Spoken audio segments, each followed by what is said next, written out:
અરવલ્લી જિલ્લામાં છેલ્લા 3 દિવસથી વરસી રહેલા ભારે કમોસમી વરસાદથી થયેલ મકાઈ, બાજરી, જુવાર સહિત ખેતીપાક અને ઘાસચારાને નુકસાનનું સર્વે કરી ધરતીપુત્રોને તંત્ર યોગ્ય વળતર ચૂકવે તેવા નિવેદનનું આજરોજ આપ નેતા જયદીપસિંહ ચૌહાણે વિડીયો વાયરલ કરી તંત્રને અપીલ કરી હતી। જયદીપ ચૌહાણ, આમ આદમી પાર્ટી, ગુજરાત। આપણે જોઈએ છે કે છેલ્લા 3 દિવસથી કુદરતની જેને કે કહર જ્યારે ગુજરાતભરની અંદર વિવિધ જિલ્લાઓની અંદર વરસી રહ્યો છે ત્યારે જગતનો તાત ખૂબ દુઃખી છે। ઉનાળુ પાક જેને કહેવાય કે મોટી આશાઓ સાથે, અપેક્ષાઓ સાથે એને વાવેલો અને એને સિંચેલો,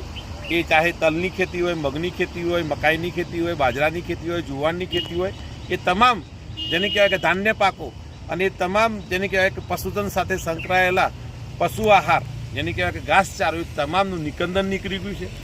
અને લાચાર બની અને ખેડૂત માત્ર એના ખેતરની આગળ એની અમી દ્રષ્ટિ રાખીને નિષ્ઠી રહ્યો છે કે આ શું થઈ ગયું। મારે આજ જેને કહેવાય કે વિષયને લઈ અને આપને કહેવું છે, ખાસ કરીને સરકારી તંત્ર, એ કૃષિ વિભાગને,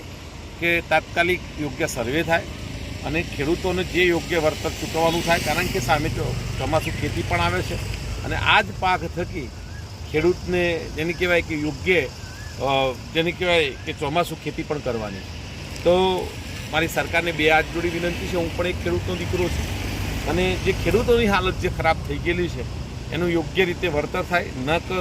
હવાઈ સર્વે, એનું પ્રોપર સર્વે થાય અને ખેડૂતને ન્યાય મળે। ધન્યવાદ।